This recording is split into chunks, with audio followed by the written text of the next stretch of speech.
एक दूर दराज के गांव में, जहां सूरज की किरणें पहाड़ियों के पीछे से झांकती थीं, लोगों के चेहरों पर हमेशा डर की छाया रहती थी।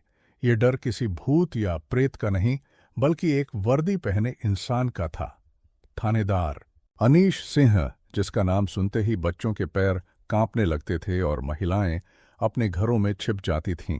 आज भी गांव के लोगों के बीच वही सन्नाटा था जो पिछले 2 सालों से था। रामपुर गांव की सुबह हमेशा की तरह शुरू हुई। किसान अपने खेतों में जाने की तैयारी कर रहे थे और महिलाएं घरों में सुबह का काम निपटा रही थीं। लेकिन हर चेहरे पर एक अनकही चिंता थी। सड़क पर चलते हुए लोग बार बार मुड़कर देखते, कहीं थानेदार की गाड़ी तो नहीं आ रही। ये डर उनकी आदत बन चुका था। सविता, गांव की एक युवा शिक्षिका जो कभी गांव के बच्चों को पढ़ाने का सपना लेकर आई थी, अब अपने घर में कैद होकर रह गई थी। उसके पिता रमेश जी ने उसे स्कूल जाने से मना कर दिया था। रमेश जी ने अपनी बेटी से कहा कि वह उसे सुरक्षित रखना चाहते हैं। सविता समझ गई थी कि यह सुरक्षा किससे थी। गांव के दूसरे छोर पर राजू का परिवार एक छोटे से घर में रहता था। राजू एक ईमानदार किसान था, लेकिन पिछले महीने से वह जेल में था। उसकी पत्नी मीना और उनके 2 बच्चे अब अकेले थे। मीना अपने आंसू छिपाकर बच्चों को संभालती थी। वह जानती थी कि उसके पति पांव ने कोई अपराध नहीं किया था। थानेदार ने झूठे आरोप लगाकर उन्हें फंसाया था, सिर्फ इसलिए कि राजू ने एक बार थानेदार के सामने आवाज उठाई थी। गांव के मुखिया रामनाथ जी, जिन्होंने हमेशा गांव वालों के लिए लड़ाई लड़ी थी, अब अपने घर से बाहर कम ही निकलते थे। पिछले साल जब उन्होंने थानेदार के खिलाफ शिकायत की थी, उनके बेटे को इतनी बुरी तरह पीटा गया था कि वह महीनों तक बिस्तर पर पड़ा रहा। तब से रामनाथ जी ने भी चुप्पी साध ली थी। इस गांव में एक अनोखा नियम था। सूरज ढलने के बाद किसी लड़की या महिला का घर से बाहर निकलना मना था।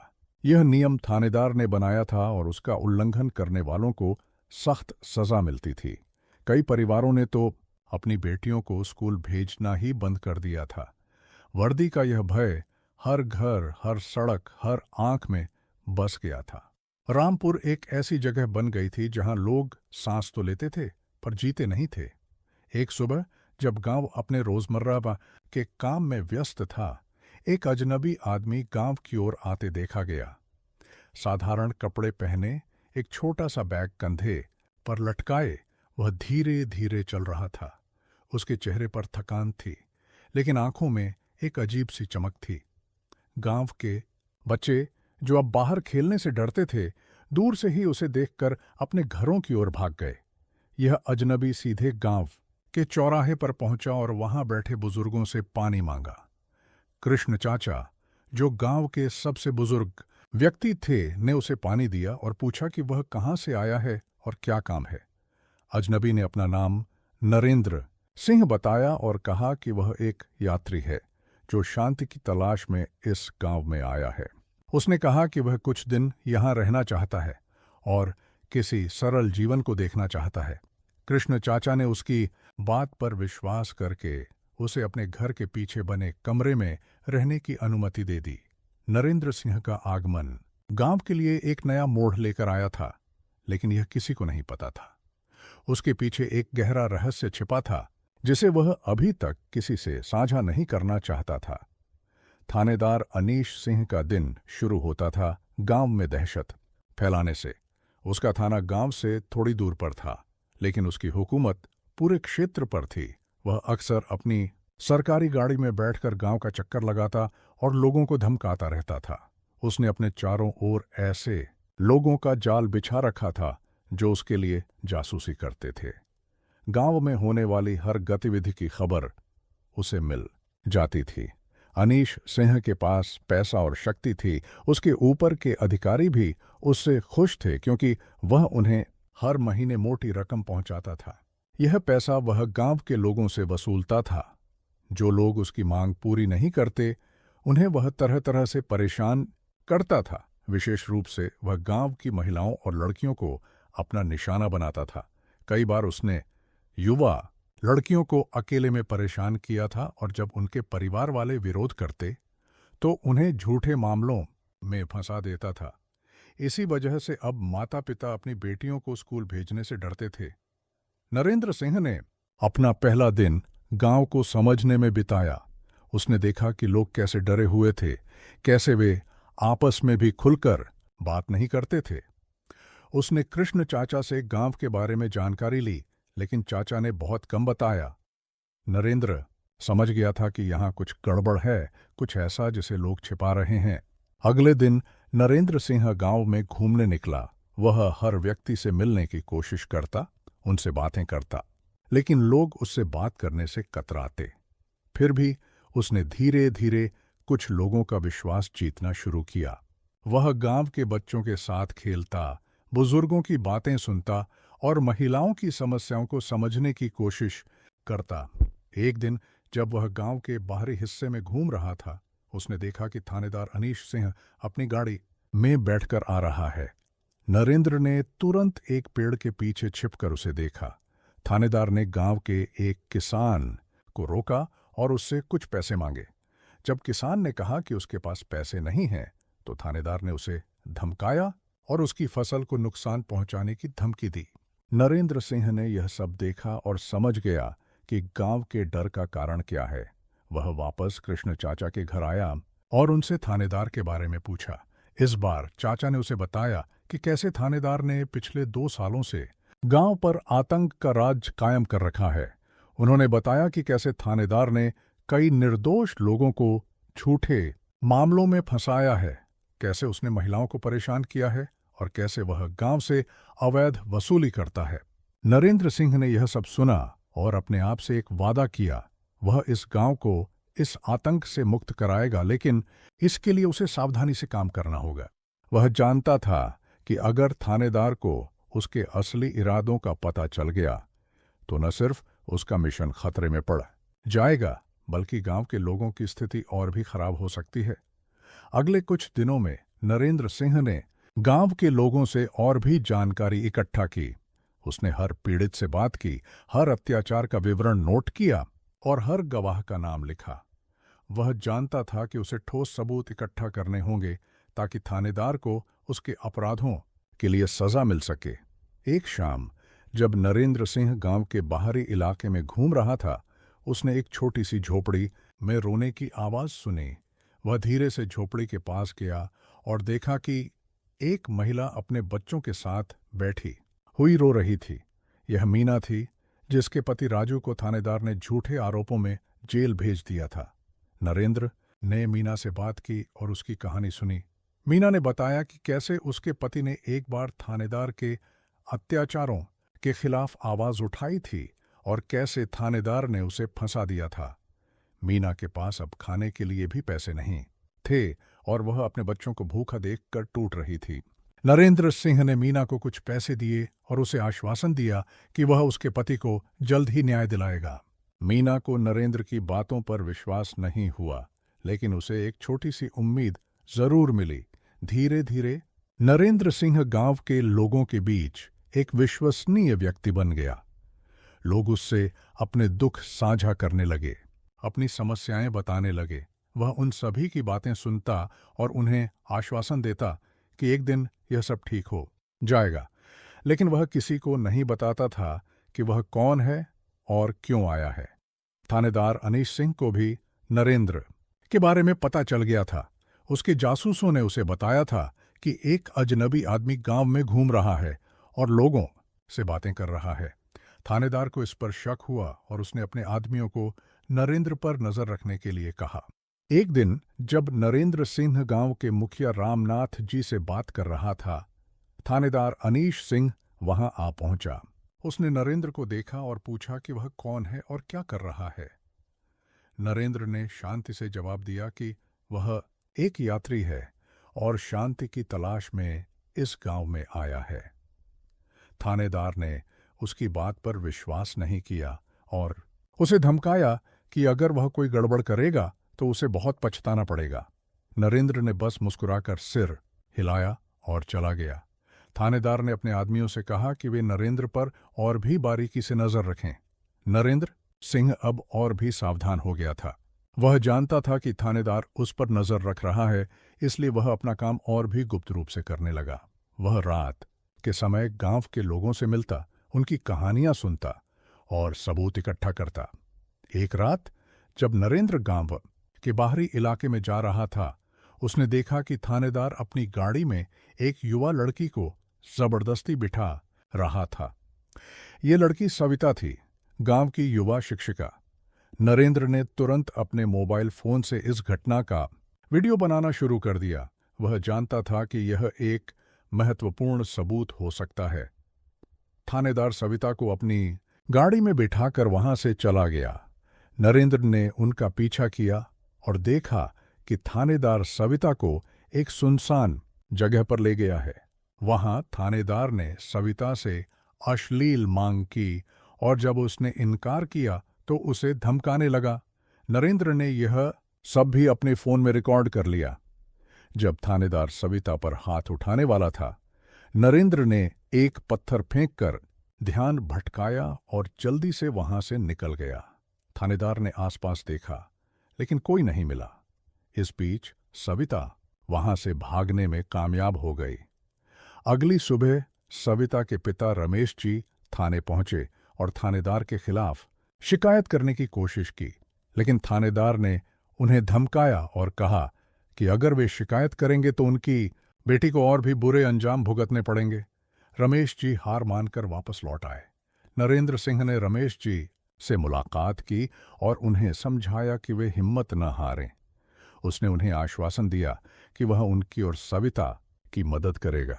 रमेश जी ने नरेंद्र पर विश्वास किया और उसे अपने घर आने का निमंत्रण दिया। सविता ने नरेंद्र को अपनी पूरी कहानी सुनाई। उसने बताया कि कैसे थानेदार ने कई बार उसे परेशान किया है, कैसे उसने उसे नौकरी से निकलवा दिया है और कैसे वह अब घर से भी बाहर नहीं निकल सकती। नरेंद्र ने उससे वादा किया कि वह जल्द ही इस सब का अंत करेगा। नरेंद्र सिंह के पास अब थानेदार के खिलाफ काफी सबूत थे। उसने थानेदार के हर अपराध का विवरण, हर पीड़ित का बयान और कई वीडियो रिकॉर्डिंग इकट्ठा कर ली थीं। वह जानता था कि अब समय आ गया है अपना असली परिचय बताने का। एक दिन गांव के चौराहे पर एक बड़ी भीड़ जमा हुई। थानेदार अनीश सिंह वहां एक युवा महिला को सार्वजनिक रूप से अपमानित कर रहा था। यह महिला गीता थी, जो अपने भाई के साथ थाने गई थी और थानेदार के खिलाफ शिकायत करने की कोशिश कर रही थी। थानेदार ने उसे गांव के चौराहे पर लाकर सबके सामने अपमानित कर रहा था, ताकि कोई और उसके खिलाफ आवाज उठाने की हिम्मत न करे। गीता रो रही थी और माफी मांग रही थी, लेकिन थानेदार उसे लगातार धमका रहा था। गांव के लोग खामोशी से यह सब देख रहे थे, कोई कुछ कहने की हिम्मत नहीं कर पा रहा था। तभी भीड़ के बीच से नरेंद्र सिंह आगे आया। उसने थानेदार से कहा कि वह गीता को छोड़ दे।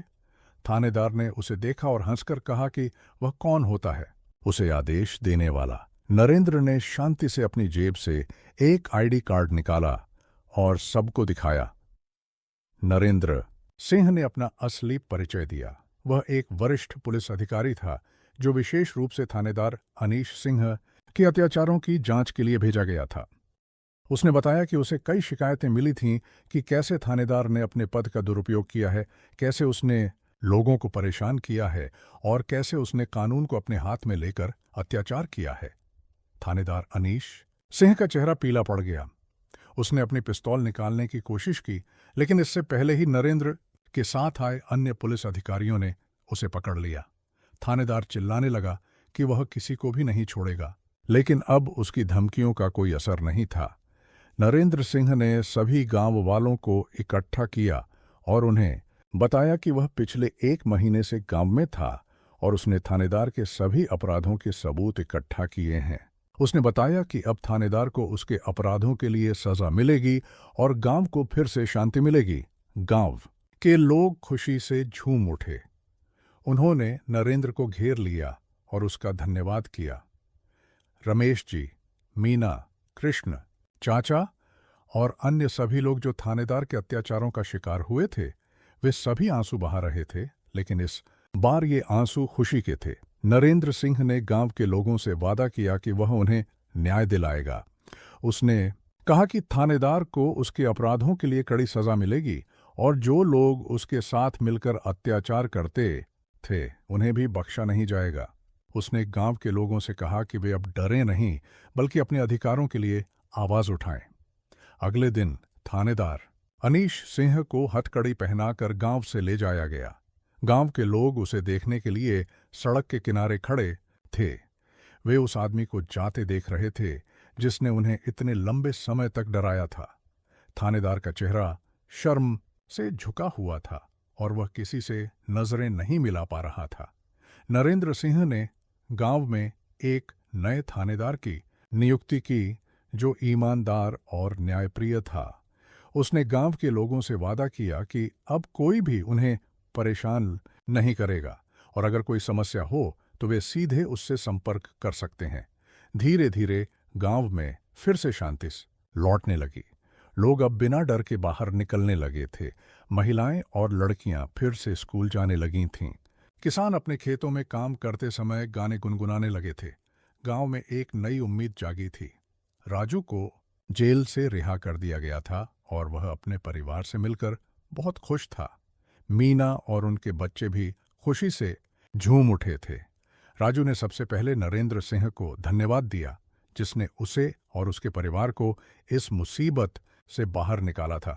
सविता ने फिर से स्कूल जाना शुरू कर दिया था। अब वह बिना किसी डर के बच्चों को पढ़ाती थी।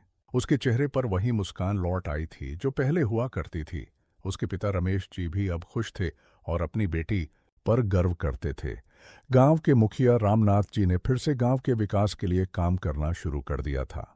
उन्होंने गांव में एक नया स्कूल बनवाने का प्रस्ताव रखा था जिसमें लड़कियों के लिए विशेष सुविधाएं होंगी।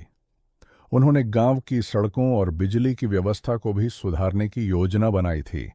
थानेदार अनीश सिंह को अदालत ने दोषी पाया और उसे कई सालों की सजा सुनाई गई। उसके साथी भी पकड़े गए और उन्हें भी उनके अपराधों के अनुसार सजा मिली। अनीश सिंह के जाने के बाद गांव के लोगों ने एक नई शुरुआत की। वे अब अपने अधिकारों के प्रति जागरूक थे और किसी भी अन्याय के खिलाफ आवाज उठाने के लिए तैयार थे। नरेंद्र सिंह ने अपना काम पूरा करने के बाद गांव छोड़ने का फैसला किया। उसने गांव के लोगों से कहा कि वह अपना काम करने आया था और अब जब वह काम पूरा हो गया है तो उसे दूसरे स्थानों पर जाना है जहां उसकी जरूरत है। लेकिन उसने वादा किया कि वह हमेशा उनके संपर्क में रहेगा और अगर कभी उन्हें उसकी जरूरत पड़ी तो वह जरूर आएगा। गांव के लोगों ने नरेंद्र सिंह के लिए एक विदाई समारोह आयोजित किया। सभी लोग उसे धन्यवाद देने के लिए इकट्ठा हुए थे। कृष्ण चाचा ने अपने आंसू पोंछते हुए कहा कि नरेंद्र ने उनके गांव को फिर से जीवित कर दिया है। रमेश जी ने कहा कि उन्होंने अपनी बेटी के चेहरे पर जो मुस्कान देखी है वह पिछले 2 सालों में नहीं देखी थी। नरेंद्र सिंह ने सभी का धन्यवाद किया और कहा कि असली बहादुरी उनकी थी जिन्होंने इतने लंबे समय तक अत्याचार सहा और फिर भी हिम्मत नहीं हारी। उसने गांव के लोगों से कहा कि वे हमेशा एकजुट रहें और एक दूसरे की मदद करें। उसने कहा कि कानून हमेशा उनके साथ है और अगर कोई उन्हें परेशान करता है तो वे निडर होकर उसका विरोध करें। विदाई के दिन पूरा गांव नरेंद्र सिंह को विदा करने के लिए गांव के बाहर तक आया था। बच्चे उसके हाथों में फूल दे रहे थे, महिलाएं उसे आशीर्वाद दे रही थीं और पुरुष उसका हाथ पकड़कर धन्यवाद दे रहे थे। नरेंद्र सिंह ने सभी से गले मिले और अपनी गाड़ी में बैठ गया। गाड़ी धीरे धीरे दूर जाती दिखाई दी और गांव के लोग उसे देखते रहे जब तक वह आंखों से ओझल नहीं हो गई। रामपुर गांव में अब एक नई सुबह शुरू हुई थी। सूरज की किरणें अब डर नहीं बल्कि उम्मीद लेकर आती थीं। लोगों के चेहरों पर मुस्कान थी और उनकी आंखों में एक नया विश्वास था। वर्दी का भय जो कभी हर घर, हर सड़क, हर आंख में बसा था, अब गायब हो चुका था। रामपुर अब एक ऐसी जगह बन गई थी जहां लोग न सिर्फ सांस लेते थे बल्कि जीते भी थे। 6 महीने बाद गांव में एक नया स्कूल बन गया था जहां लड़के और लड़कियां साथ साथ पढ़ते थे। गांव की सड़कें पक्की हो गईं थीं और हर घर में बिजली पहुंच गई थी। लोग अब रात में भी बिना डर के बाहर निकल सकते थे। महिलाएं अब अपने अधिकारों के प्रति जागरूक थीं और किसी भी अन्याय के खिलाफ आवाज उठाती थीं। रामपुर गांव की कहानी आसपास के गांवों में भी फैल गई थी। अन्य गांवों के लोग भी अब अपने अधिकारों के लिए लड़ने लगे थे। नरेंद्र सिंह की कहानी एक मिसाल बन गई थी और लोग उसे एक नायक के रूप में याद करते थे। एक दिन गांव में एक पत्र आया। यह नरेंद्र सिंह का था। उसने लिखा था कि वह बहुत खुश है कि गांव इतनी तेजी से विकास कर रहा है। उसने लिखा कि वह हमेशा गांव के लोगों के साथ है और अगर कभी उन्हें उसकी जरूरत पड़ी तो वह जरूर आएगा। उसने गांव के बच्चों के लिए कुछ किताबें और खिलौने भी भेजे थे। गांव के लोगों ने नरेंद्र के पत्र को पढ़कर खुशी महसूस की। उन्होंने उसे एक जवाबी पत्र लिखा जिसमें उन्होंने अपने गांव के विकास के बारे में बताया और उसे फिर से गांव आने का निमंत्रण दिया। रामपुर गांव की यह कहानी हमें सिखाती है कि हमें कभी भी अन्याय के सामने घुटने नहीं टेकने चाहिए। हमें हमेशा सच्चाई और न्याय के लिए खड़े रहना चाहिए। भले ही रास्ता कठिन हो, अंधेरा घना हो, लेकिन अगर हम हिम्मत नहीं हारते और एकजुट रहते हैं तो हम किसी भी मुश्किल का सामना कर सकते हैं। नरेंद्र सिंह ने दिखाया कि एक व्यक्ति की हिम्मत और दृढ़ता से कैसे पूरे समाज में बदलाव आ सकता है। उसने गांव के लोगों को अपने अधिकारों के प्रति जागरूक किया और उन्हें सिखाया कि कैसे वे अपने डर पर विजय पा सकते हैं। आज रामपुर गांव एक मिसाल है कि कैसे लोग अपने आप को संगठित करके अन्याय के खिलाफ लड़ सकते हैं। यहाँ के लोग अब अपने भविष्य के निर्माता हैं और वे जानते हैं कि उनकी एकता में ही उनकी ताकत है। भय का निशान जो कभी इस गांव पर छाया था अब सिर्फ एक दूर की याद बन गया है और इसकी जगह ले ली है आशा, विश्वास और एक नए भविष्य की उम्मीद ने। रामपुर के लोग अब अपने अतीत से सीखकर अपने भविष्य का निर्माण कर रहे हैं और वे जानते हैं कि अब कोई भी उन्हें डरा नहीं सकता। इस गांव की कहानी हमें यह भी सिखाती है कि कभी कभी मदद वहां से आती है जहां से हम उम्मीद नहीं करते। नरेंद्र सिंह जो एक साधारण यात्री के रूप में आया था, वह गांव के लिए एक नायक बन गया। उसने दिखाया कि सच्चा नेतृत्व सिर्फ पद या शक्ति से नहीं बल्कि सेवा और त्याग से आता है।